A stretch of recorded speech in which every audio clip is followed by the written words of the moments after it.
Hello, thanks for being in a new video. This time I have with me the HONOR Magic6 Lite. Let's give it a full review. Let's get started.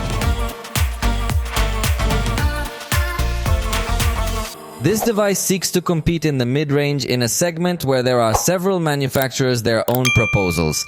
In this case, its price is 9,999 pesos in Mexico. On screen, you see the reference price in dollars, which is approximately 600, but remember that prices here are not the same as there, but definitely competes against rivals of very good weight. So, that then let me tell you what we can get to offer, so you can decide if it is what you're looking for or prefer some other alternatives. But first, you should know that its official distribution is through various means. But if you buy it in the HONOR store, you can get a free watch, a backpack, and something else. So I think it's a little more interesting if you buy it at the HONOR store. And they offer you an extended warranty for 1 more year and a 6-month screen insurance if you buy it at the HONOR store. So you can get to give you more security.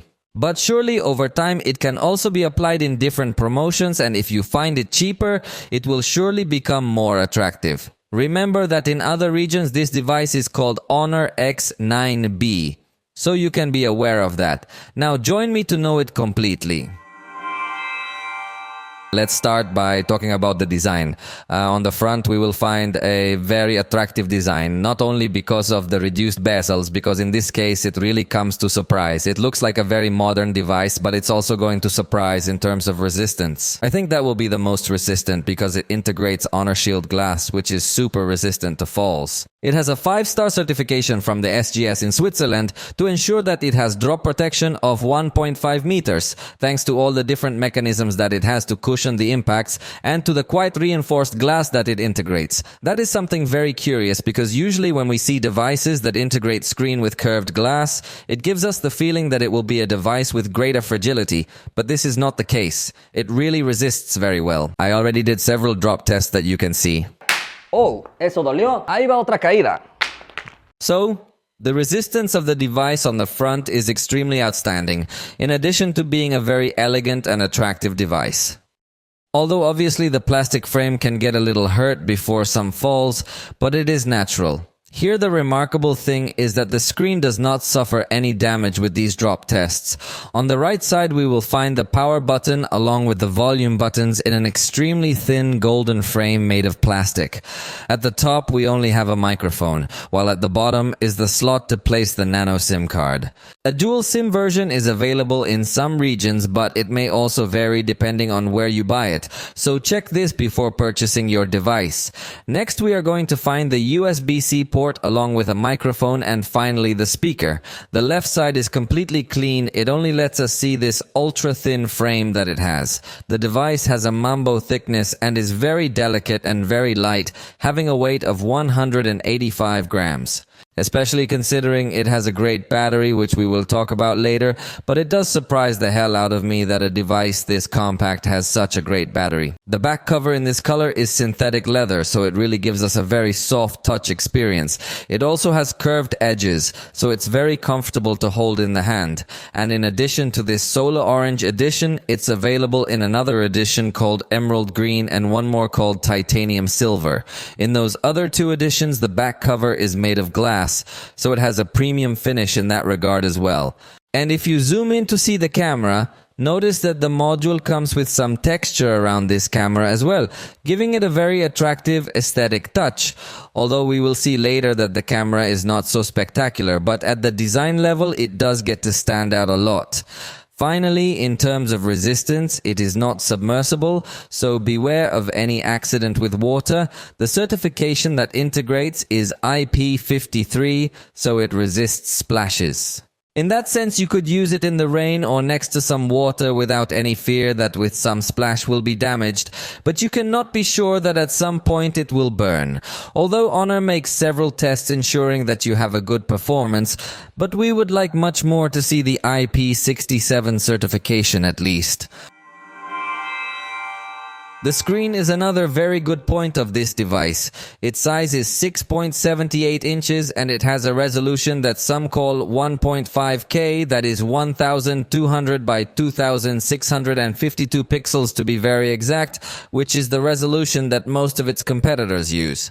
So it's a sharper screen, very detailed, and the truth is that it offers us a good display thanks to the fact that it integrates AMOLED technology, so it has very intense colors on the screen. Plus, it offers us very high contrasts thanks to the fact that the black color will be dull pixels. So the screen really offers us a very good quality, and it also offers us a good display thanks to the fact that its maximum peak brightness is 1200 nits. So, as you can see, we're looking at a display that is very bright. Its outdoor use is going to be very comfortable, and in the case of minimum brightness, it is also very comfortable to use this device at night without disturbing you. In fact, it has a very good dimming rate, which ensures that the flicker that is generated especially at low brightness levels does not get to fatigue your eyesight. So it's a very comfortable screen that also adds the night viewing settings that will adapt the temperature of the screen to not fatigue your eyes. And as I say, the dimming rate goes up to 1920 Hz. It also integrates an ebook mode that will put everything in grayscale for a comfortable reading display. Also note that it has two types of color calibration in case you want more natural or more saturated tones, and you can also manually adjust the color temperature and also if you want a warmer or cooler rendition. So I like the display in every way. In fact, it's also going to have a smart resolution feature. That is to say, when it is not necessary, the screen is going to lower its resolution to not consume so much battery, and surely when you are playing some video or watching some images, it is going to raise its resolution. The refresh rate will also go up to 120 Hz when there is movement, but dynamically it will also be able to adjust up to 60 Hz to not consume so much battery. So the display has a very good all-around experience, both in color display and in motion, in viewing angles, in brightness. It's a screen that really stands out a lot. However, the sound will be a weak point because it only gives us one speaker on the bottom. So the sound is very simple, not only because it only has one speaker, but also because it doesn't offer a strong enough bass frequency presence, and it doesn't offer a very high volume, even though it has an additional amplifier mode. But how about listening to a small test? Although remember that it is not the same to listen to it live.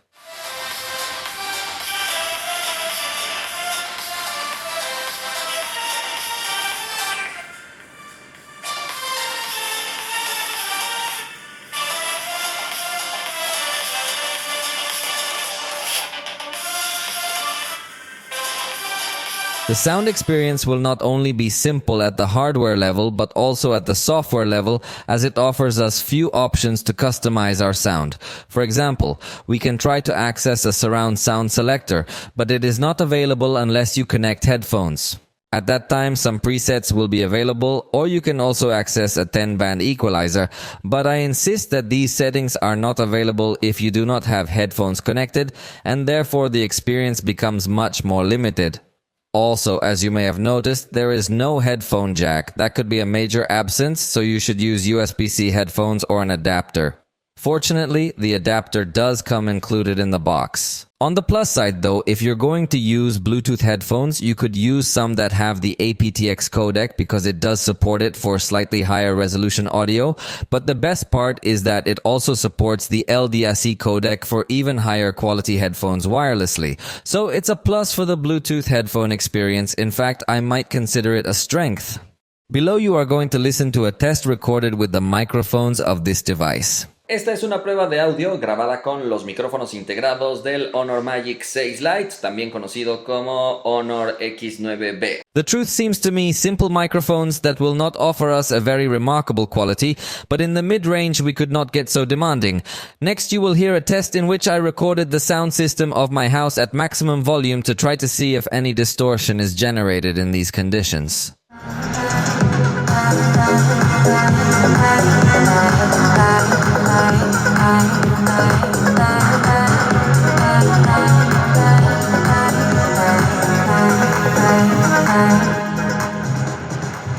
It doesn't distort too much, but I do feel that it has a bit of trouble trying to capture the audio very clearly when the volume is very loud, so for concerts I'm not sure it's a good choice. The front camera is 16 megapixels with f2.45 aperture and fixed focus, something that many manufacturers integrate. One thing I don't like is that it doesn't have a mechanism for quick access to the camera. We only have the lock screen shortcut, but if we are navigating inside any other application, there is no way to quickly open the camera through some shortcut or gesture. By default, the device accesses portrait mode, and that's something I don't like either, because if you want to take a normal selfie, you first have to disable the blur effect. So pay close attention to that, or else your pictures might come out really weird. The capture speed is very bad. You can't take many pictures constantly because it takes a long time to process. Obviously, we won't have a burst available either, even within the traditional photo mode, and in this case note that it does have support for the gesture showing the palm for easy capture when the shutter is a bit far away, or also through the settings you could enable the floating shutter that you can arrange anywhere on the screen to make it much easier to take your photos. Note that the beauty options are only within the portrait mode, and it also integrates good options like unifying skin tone, also sharpening the face, and lastly changing your skin tone. And even with all the options maxed out, I feel it looks natural enough. This front camera is offering us a good color rendition. In general, I think it is a positive photo, taking into account that the priority of selfies is that the face of the person who is taking it comes out well, and in this case I think it does give us a good performance.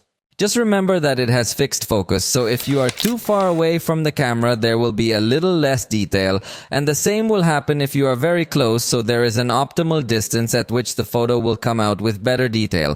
For example, if you want to take an artistic picture of your eye, this is generally not possible with this phone. Indoors, it also maintains a good performance with respect to color rendition, although it is slightly cooler than I would have liked, but I think the result is good. I do not think it is its strongest point, but it does not disappoint me in a major way. In backlight, the preview does not look optimized yet, but notice how after taking the picture it manages to optimize perfectly the most illuminated areas that were overexposed, so the result, even in complicated backlight, I think it is good. Without being spectacular, because some areas are still slightly overexposed but not completely burned.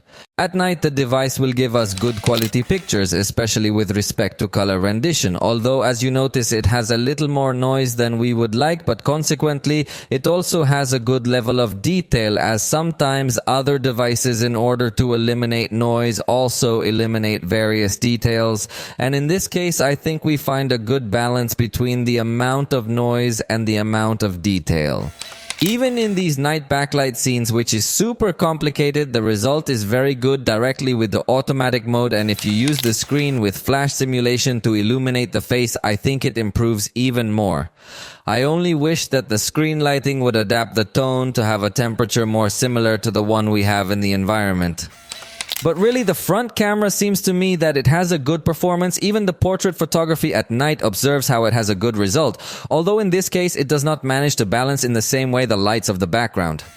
Note how also in the daytime it completely burned out the backlit areas, and also notes how it fails to keep the objects in the foreground in focus. So it is a camera that does have some weaknesses, mainly in this portrait mode. Let's talk now about the photographic system, composed of the main camera of 24mm with 108 megapixels in its sensor, and comes with f-aperture 1.75 and autofocus. Then we find the ultra-wide camera of about 17mm, so it is not such a wide camera, and also has a low resolution reaching up to 5 megapixels only, with aperture f2.2 and fixed focus. And finally we have a camera for macro shots of 2 megapixels with aperture f2.2. Honestly, it does not look like a very attractive camera, although at the level of design it looks very attractive.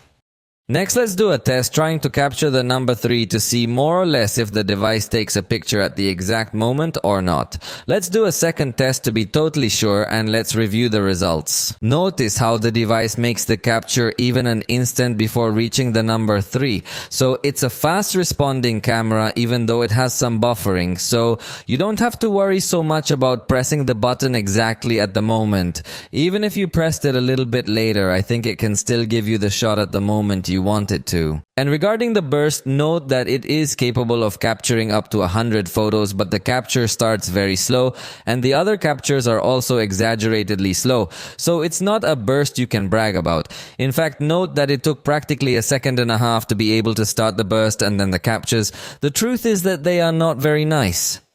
This camera has artificial intelligence functions available, although by default they come turned off. So this was the way we tested it. We will also find a button to enable some color filters that we cannot preview in real time simultaneously, all of them. If we touch on screen, we can regulate the focus or also the exposure, but if we want to access some more advanced parameters, we can enter the professional mode, where it should be noted that it has an important absence because it does not allow the capture of photographs in RAW for a later, more advanced development. So in that sense, I think it is a weak point, but it does offer us to change the type of measurement. The ISO can be raised up to 3200, while the shutter speed can be raised up to 30 seconds. On the other hand, we can also modify the focus, the exposure compensation, and also the white balance. So it offers good parameters, but it could be better. Regarding intelligent captures, if artificial intelligence is enabled, notice that when you try to scan a document, it suggests you to enter a special mode. If you have artificial intelligence turned off, you must manually enter this scanner mode. But I like that in this case the scanner does optimize the result so that it doesn't look like a simple photograph but looks like a scan. And you can even change the effect so that in case you want it to look like a photo, you can also achieve it or with other types of optimization. I really like how it has these options because it is something that we do not see in all devices. Even notice that we can export it to look like a PDF document, so the experience is really very positive. But if you try to scan some QR code, notice how even having artificial intelligence enabled it is not able to do this action. So you need to enter the AI Lens application to be able to do this action. So it requires several steps, which is not so easy to do. The device has a high resolution mode, and in this case the picture is 108 megapixels. However, I don't feel like I'm really taking advantage of that level of detail, especially compared against other devices that seem to me to manage to capture detail better. Still, if you could manage to crop your picture a bit and it still maintains good quality, but it doesn't seem to me to be taking advantage of all 108 megapixels. Notice how in motion pictures you get a good, almost frozen image with the main camera, just like with the ultra-wide camera. And in fact, this device allows us to take pictures with 3x's, still trying to maintain good quality, although in this case they could have a little more marked movements in this type of action scenes. Outdoors, the ultra-wide camera, I think it disappoints a bit, especially for the colors that are not accurate at all. And also because of all the noise that is present, and above all, also some small distortions that you get to notice on the edges. So it's a camera that doesn't really stand out much. The only thing it will give you is a little bit more range. But even in that respect, it's not a much wider camera than the main camera. But the main camera I did like in terms of color rendition, because it's much more accurate with more saturation as opposed to the pale colors that the ultra-wide camera gave us. And in the main camera, we did not notice considerably high noise or distortions in the lens. And as I anticipated, it lets you take pictures in 3x still trying to maintain optical quality, although I think it does not achieve 100%. But anyway, I warn you that there is the button to access the 3x zoom. In fact, since we are talking about zoom, you can see that the maximum zoom is 10x. And it seems to me that it still manages to maintain a good level of detail. Although it is not a zoom specialist because you will find other devices with better zoom in the price range. But I think it stands up very well. Indoors again, the ultra-wide camera suffers considerably, especially because of the pale colors it has, and also the amount of noise present in these types of scenes with slightly lower lighting. Notice the difference when we use the main camera. We will have a much cleaner photograph with more intense colors. And even applying the 3x, we realize that it fails to preserve the level of optical detail. In backlit scenes, it is surprising that the preview does look optimized. That is, you don't see the background completely burned out like other devices, and the result after taking the picture is very similar. So it's a positive experience on the main camera. It gives us a good balance, and a good balance between the shadow area with good lighting and the highlight area without being overexposed. The ultra-wide camera suffers a bit more in this kind of conditions, but I still think it does a considerably good job. Only that in these type of scenarios, the chromatic aberration is revealed much more, which can be perfectly distinguished in this case with a pink hue, confirming that the lens is not of very high quality, and if you use the 3x setting, it's not going to have a good balance of highlights and shadows either, although in this case you can see good detail. Although it is curious that the manufacturer includes a special HDR photography mode, with which it does get a good result even using the 3x zoom setting. Although I say this is curious because most manufacturers currently have automatic HDR, and they don't need the user to access the HDR mode, so it's important that you know that mode to improve your photos. At night, the ultra-wide camera surprises in terms of noise management, because honestly I expected a worse result. However, by having a low resolution, really photography is not very spectacular to say, especially compared to the main camera. That will better handle the light sources that are present in these night conditions, maintaining a good noise management. Although it is curious that a slight outline of illumination appears in the darker elements.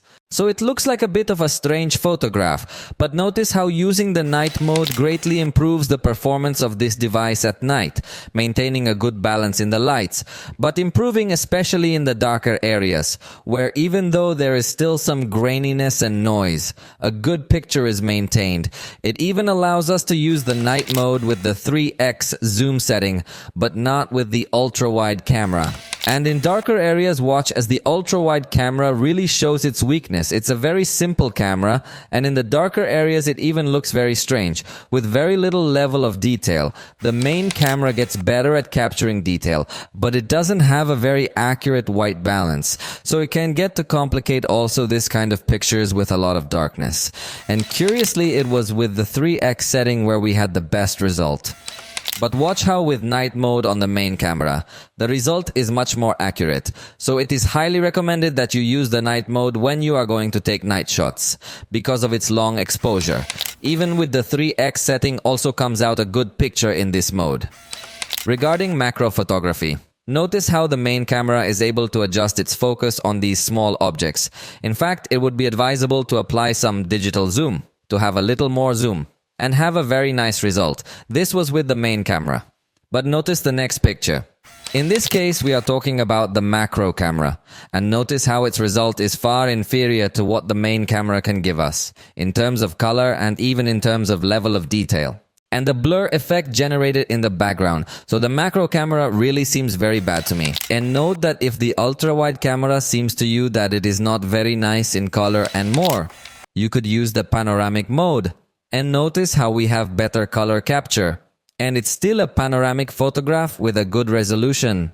So I think this will be the solution for taking good wide shots. And with respect to portrait photography, I think it does an excellent job. Especially in foreground detection, notice how the objects, despite being very irregular, they are well detected by defocusing the background and keeping the foreground in focus. And of course, in people this will be even easier, although obviously it is not a 100% perfect detection, and in some gaps you will still get to notice the focus on distant objects. But I think in the price range the photography really is of a good level. I even like that it allows us to take portrait photography with a bit of zoom, to give you a more accurate perspective, although the result loses a bit of detail level. And in this case it seems to me that it worsens a bit the detection of the foreground, but honestly I think we could not ask much more, and the result is positive. In the video recording, you can see how the 4K resolution is available at 30 frames per second, but only with the main camera, because if you switch to the ultra-wide camera, in reality the resolution will drop to 1080p. That is full HD at 30 frames per second, because in addition, full HD recording at 60 frames per second is also available, but again exclusively for the main camera, so it offers us a good quality setting in terms of resolution and rate, but only for the main camera. Something curious is that a beauty video recording option is also available, keeping the full HD resolution, so it can become useful for some people. And when recording a video, notice how it also appears a button to take pictures, also to pause and resume our recording. And at the top are other buttons, the first one to activate a noise reduction, which is something that few manufacturers offer, so that could be a highlight. And we can also turn the flashlight on and off. without the need to cut our video recording. So I think it gives us good options at the software level when we're recording, but it doesn't allow us to rotate to the front camera without the need to stop our recording. Fortunately, it also gives us access to these presets to manipulate the zoom, or we can slide over them for more precise control. But note that if you record in 4K, we're going to have a 10-minute limit. And that's something I don't like, and it's present on all of HONOR's devices. It doesn't have a professional recording mode, but it does have some tools like this so-called history, which is more or less a template that you can fill with your own videos, recording them in real time, to create a final video already edited. So if you don't really like editing videos and you want fast results, you could get to use these templates, and you could even have scenes with the dual view of different styles. So like I tell you, for people who want to save a little bit of editing, you could get to use those modes. Outdoors, the ultra-wide camera. It shows its weakness in this video recording with very little level of detail, even though the video is in full HD. You don't really see such a sharp video, so it will not be recommended to record with the ultra-wide camera. Notice the big difference when recording with the main camera, that it improves a lot in detail, but it doesn't feel like it's stabilized enough. Even in these types of scenes, it also feels like the color may be changing slightly the moment you record some other environments. But what I like is that you can record in 4K with this camera. I remind you that it does not allow you to zoom with the ultra-wide camera, but you can zoom with the main camera. In this case up to 10x as in the picture, and I think it's fine in detail. But again, it lacks stability to give you an even more complete experience. Indoors again, the ultra-wide camera offers very little detail and more noise and pale colors, but the main camera can record with much higher quality. Obviously, it is a bit more difficult to reduce noise in video recording, unlike what we saw in photography. So it is recommended to record in well-lit environments with this device. But interestingly, even using the 3x zoom, I like how the level of detail looks, although you see more noise as well. But I like the result at that zoom setting. And in backlit conditions, notice how surprisingly good the balance of light and shadow is. Perhaps the shadows are a little darker than we would like, but the good thing is that he doesn't overexpose the background in order to illuminate the face as well. I think this balanced result is more pleasing compared against the vast majority of other devices, so I liked it in this experience. If you use the 3x zoom setting, it maintains this same performance, which is very positive. But with the ultra-wide camera, we're not going to have this same performance, since it is going to overexpose a lot the illuminated areas. Although I had already told you that the ultra-wide camera, it is not really recommended for video recording. At night, for example, this ultra-wide camera will give us a lot of noise present, especially in the darkest areas, where it intensifies notoriously, and you see very little detail and little color. So this camera, we could say, is a disaster at night. And the main camera, on the other hand, records much cleaner. You see a good level of detail, although slightly warmer colors than we would like. But the truth is that the main camera does a much better job, and I think it gets to defend itself well. What it's not able to do is balance highlights and shadows well in the same scene, and the focus might struggle slightly, although the truth is that I did like the way it records at night. With the ultra-wide camera, strong movements may go more unnoticed, so walking is not noticeable that it lacks more stabilization, although running you can feel the movements much more abrupt.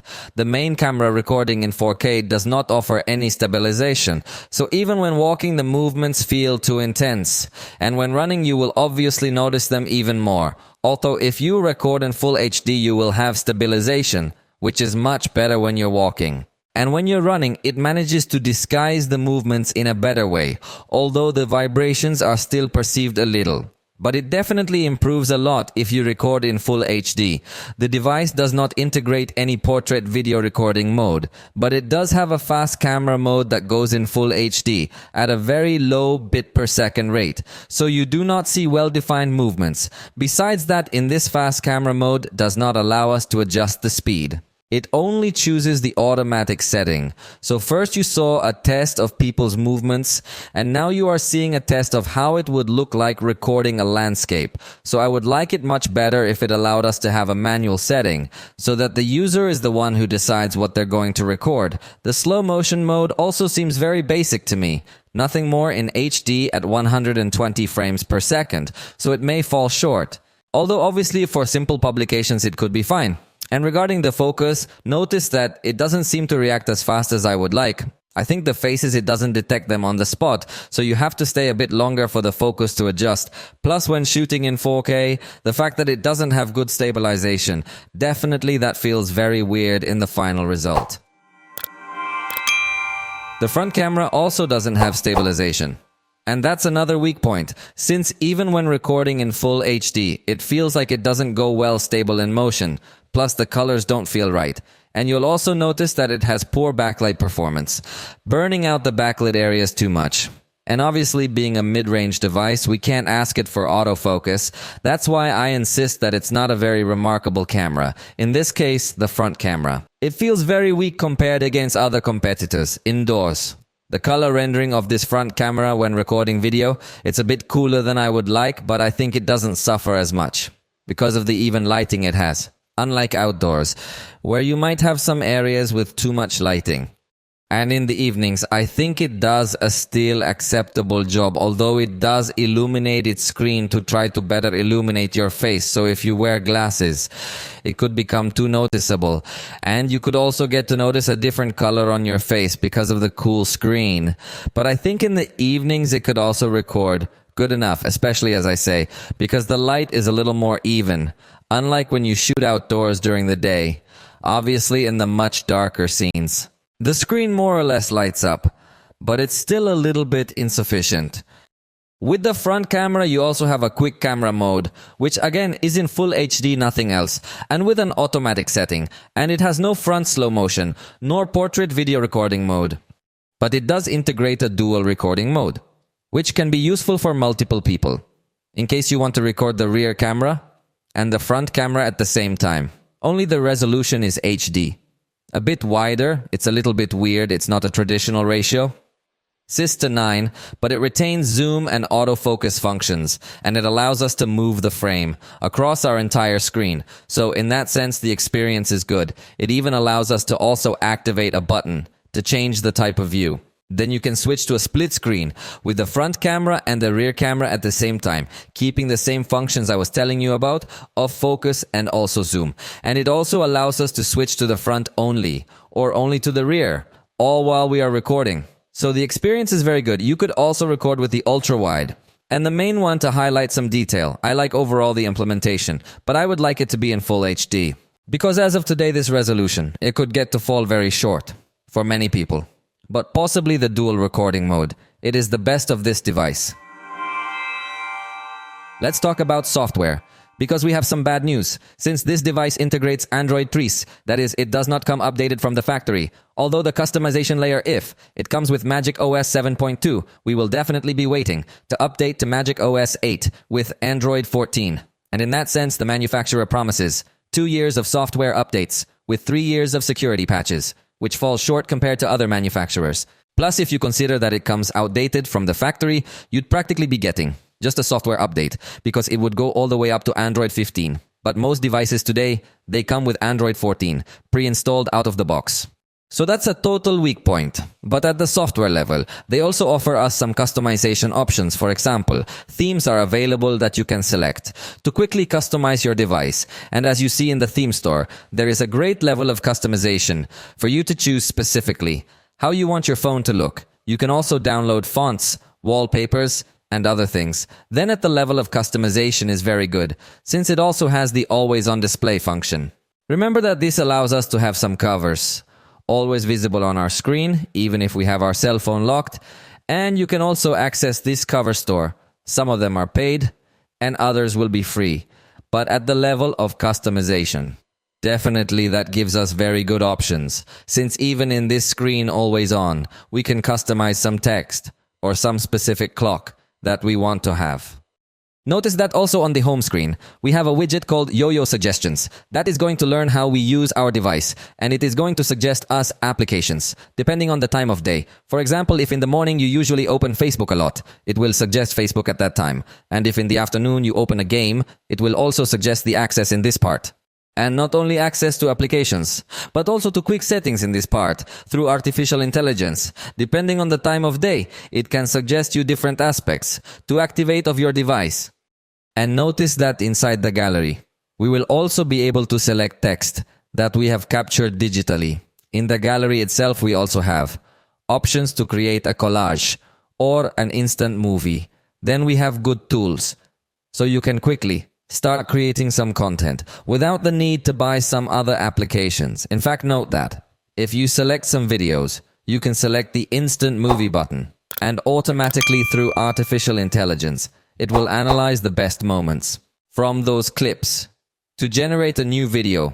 Obviously, it takes a little bit of time, but you don't need to edit the video manually since the device will do everything for you. It also makes it match the audio you add music with the scene changes. Then you could get to generate this type of content without the need of much knowledge of editing. And anyway, you could access fragments to edit this video that has generated you, to change the volume, crop them, and other things. So it's automatic editor I like, because it also offers you different styles of templates that you can download. And all this is totally free. You don't need to make any more purchases. So I like this, and we could highlight it as a strong point. The one-handed mode of use, it has a bit of a strange activation, but it works well. Although it doesn't allow us to resize the exact space, it also has very traditional honor gestures, like taking a screenshot by double tapping with your knuckle. Or you can also slide 3 fingers on the screen. In fact, also with 2 knuckles, you can start recording video of your screen. So it's very handy, these kinds of gestures. Even with 1 knuckle you can draw some specific shape for a more accurate cutout of your screen. And also remember that it has multiple windows, and you can access the app dock simply by doing this gesture, very similar to the back gesture, but without releasing your finger. To bring up the list of applications, it observes that when you open the applications from that dock, they will open in a floating window mode, and you can also minimize them. The only detail here is that we are not going to be able to open more than 1 application in this mode simultaneously. Notice how when we try to open 2 applications, one of them is minimized. Fortunately, YouTube is available as well as Instagram, but the best would be that allows us to open multiple applications in this floating mode, because if it allows us to make the windows smaller, but it is not going to allow us to have such an advanced multitasking with which we can find on other devices. And in fact, notice how you can also transform a large size application to a floating size. If you slide it to one of the corners, then that can become handy. And if you slide it to the other corner, it's going to be exactly the same thing. But something that I find very curious is that there isn't some way to open the split screen, so you can only have the application in large and one in small. But it does not have the function of split screen, and that is something very strange, because virtually all Android, if they have that option, the operating system seems nice to me. Well designed with good stability, but it doesn't have as many advanced options as we see in other operating systems. Also, the Apex engine, it is on the Z-axis, so it doesn't feel so advanced interaction regarding the tactile feedback that you can get to have, as if we see in other cell phones of the same price, or even cheaper, that at the time of bouncing the lists, they can get to generate a small blow to the hand. Or when you are switching between several elements, then the optical response, it is simply very bad, at the level of a low end, and not at the level of a device of this price. The device integrates a fingerprint reader inside the screen, and we are talking about an optical reader. So it's not exaggeratedly fast, but it does work well. It supports up to 5 different registrations, so it's complete in that sense. And it also allows you to change the animation, taking advantage of the fact that the reader is inside the screen, so that the unlocking is the way you like it best. In addition to this, they add facial recognition, although it is only in 2 dimensions. So it is not so safe to use. This unlock, the safest will be only use the fingerprint unlock.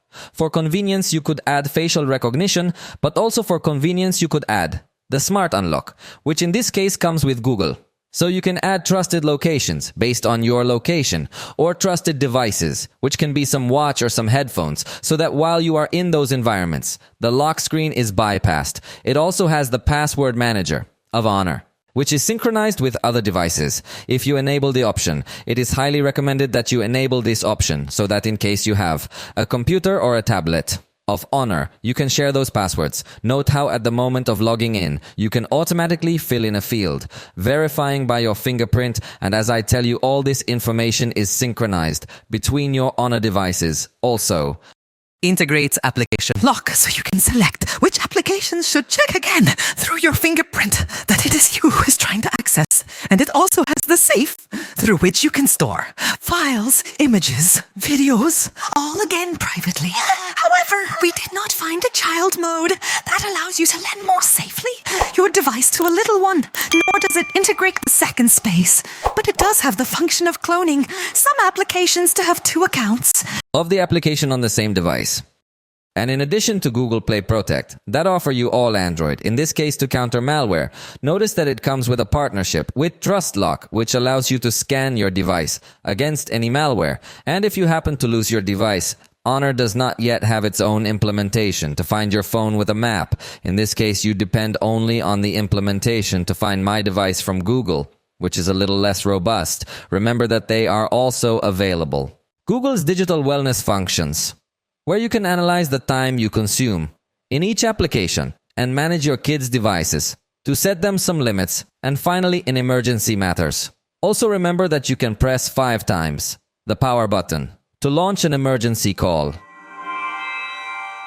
In battery, HONOR always does a good job, and this one will be no exception. It has a capacity of 5,800 milliamps, and that stands out a whole lot, because we're actually talking about of a very slim device, and it's not just a battery that has a good numerical capacity, but also in testing it did very well, running the battery drainer.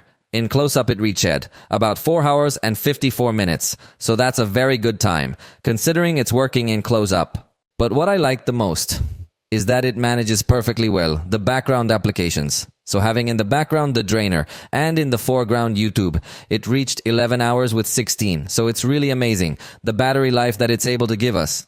In both tests it surprised me. And it is possibly one of its points, strongest. It also integrates a traditional saving mode that can help you in everyday life to extend even more the battery life of your device. But the strange thing is that it does not include an ultra saving mode that would allow us manage our battery well in an emergency. The charger is 35 watts, and in this sense it does not reach. To surprise much, there will be other competing devices capable of charging faster. With 15 minutes it recovered 21% of the energy. With 30 minutes it got up to 41, and the full charge finished it in 102 minutes. So it's not as fast a charge as we would have liked. Although obviously having such a large battery, the expected thing is that it doesn't charge that fast. Obviously it does not integrate wireless charging nor reversible wireless charging, but it does integrate some things to protect the battery, like smart charging. So if you leave it charging overnight, it may charge a little bit slower, so as not to damage the battery. And it also has the smart battery capability. That is to say, it's actually not using 100% of the battery if you have that option enabled, and it is recommended to keep it on, so that it has a lifespan of many more years. But if you wanted to take advantage of 100% of the capacity of your battery, you can deactivate this option. In connectivity, note that it does count with support for networks, and we will also be able to select how they access the network, our applications if we want them to use our mobile data or just over Wi-Fi, and that can help you manage your data plan a lot. Although in connectivity, Wi-Fi doesn't integrate the latest, staying with Wi-Fi 5, but in the price range it's about what we would expect. It's not something that advanced. On the other hand, Bluetooth is 5.1. And something that can become annoying is that it doesn't integrate NFC, so you can't make mobile payments with this phone. And at this price, I think it's something that we could already demand, so it's definitely a weak point. On the other hand, it does have FM radio, which is something that almost no cell phone in this price range has, although for it to work properly, you must connect the USB-C adapter to the headphone jack, because if you connect headphones directly with USB-C, they will not work. You necessarily need the adapter as an antenna, so you have to consider that little detail, but it's a good thing that it has FM radio, because I tell you that at this price, almost none integrates this option. It also has OTG, so you can connect accessories through the USB-C port, and it is capable of projecting your screen wirelessly, although its projection is only mirrored, and in low resolution. So believe me, it's pretty simple. Compared to what other manufacturers offer, obviously you won't be able to project your screen via cable, but you can connect it via cable or wirelessly to your car through Android Auto.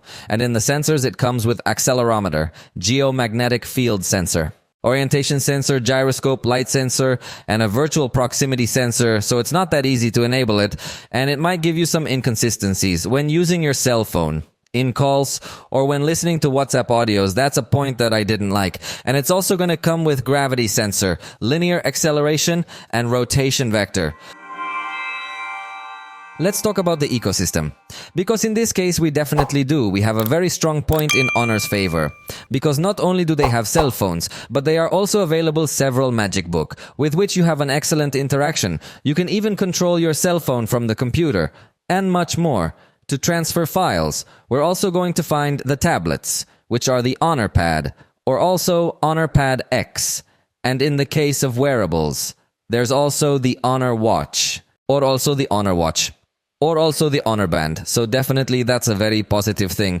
To have this whole catalog of products that coexist perfectly well with each other. It has technologies like Honor Connect and also Honor Share.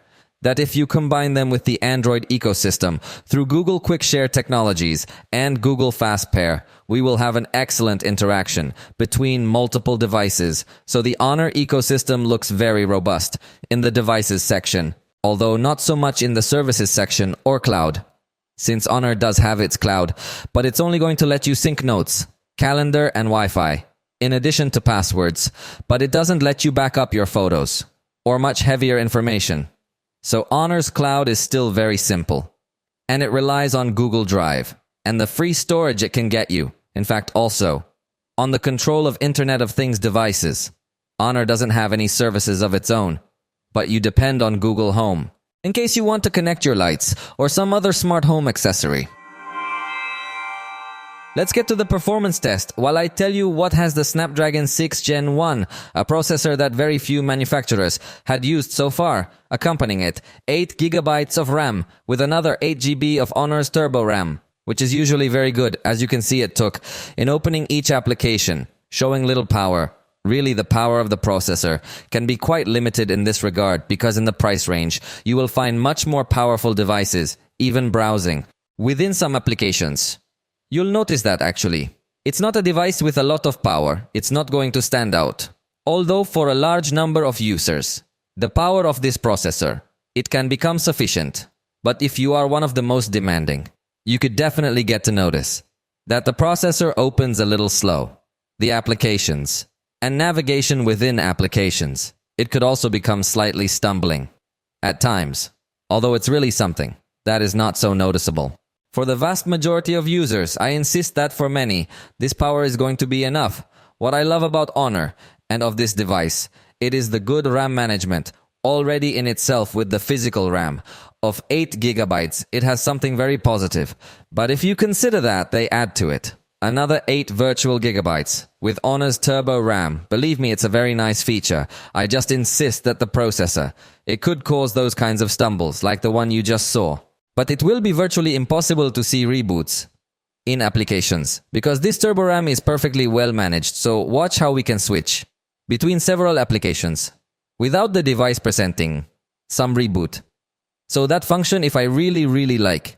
If you are one of those users who usually keep open many applications, this device is going to give you a good experience. So in a way, it compensates a little bit for the fact that it takes a long time to open applications.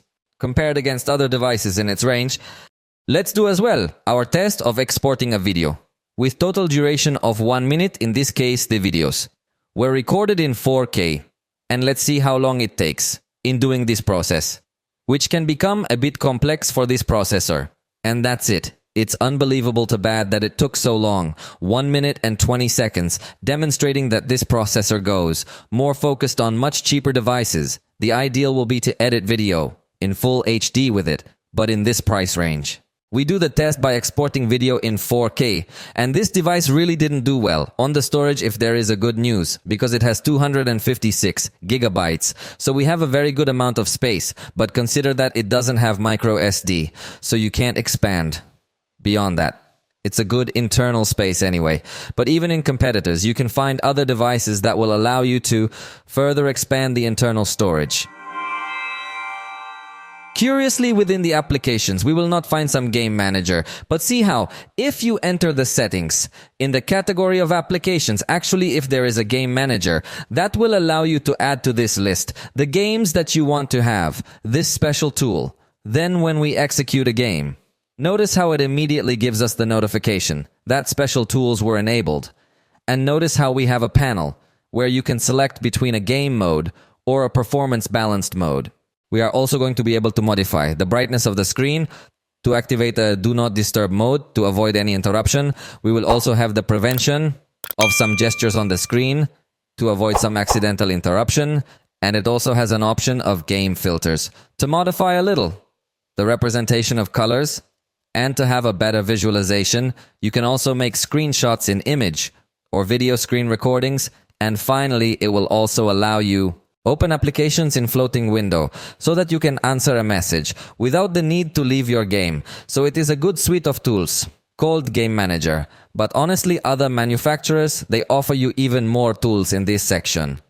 In Call of Duty, this device allows us the high graphic quality at a very high frame rate, but we can go up to the maximum frame rate, still keeping the high graphic quality. As you can see, being a VI series processor, it doesn't really have that much support for special effects, but we turned on as much as we could to put it a test according to its price, because considering its price, we were expecting a bit more graphics quality. However, at this maximum supported quality, if it is going to give us a fairly fluid experience, very loose, then you can have a very good gameplay in this content with the maximum supported graphic quality. Although I repeat that for the price, if you are going to find other devices that you can get to give you even greater graphics compatibility, but if you do not care much, this of the graphic compatibility and special effects, if you are going to be able to enjoy a very good gameplay, even as I always remind you, that if you are not very gamer and you usually play much simpler content, actually to this day, virtually all devices, they can give you a good gameplay in two-dimensional content. However, in this game, I felt that the warm-up was slightly higher than we generally found on other devices with this same content. For the Legends game, we changed the graphic detail, which was set to automatic, to set it high at 60 frames per second, like other devices of this price. And in this case, we noticed that the device had lower stability, although it still maintained good playability. But if there were several moments of low peaks, and obviously in this price range, we had already seen present, for example, the Snapdragon 778G, which is a much better processor. And so it really feels like this processor might fall a little bit short, especially compared to what we've seen in other manufacturers. However, I think it still gives us a good experience, smooth enough. Only for the most demanding of gaming, there will definitely be some other more powerful devices in the SpongeBob game by default. It was in high resolution and high quality at 60 frames per second. What we did was lower the quality to medium for a tight test at the price of this device. And in this case, the truth if suffered too much. The stability was very low. Although it did reach 60 frames per second for a few brief moments, actually it also went down to 16 frames per second. So definitely, it's not going to be a capable device of running heavy content in a loose and fluid way. So that's why I repeat that if your priority is gaming content, very high quality graphics, you will definitely find more powerful things in other devices. And finally, in Genshin Impact, by default, it gives us the medium quality. So we kept it at that quality. We just turned it up to medium. Also the effects. And we went up to 60 frames per second. And we also set the blur to high. And in this case, we noticed something very curious. Because during a very good stage of the game, the device was trying to reach 60 frames per second. And it was showing a lot of instability. However, after a considerable time, it ended up limiting itself to 45. frames per second, and in that case it gained a lot more stability, however recording the screen.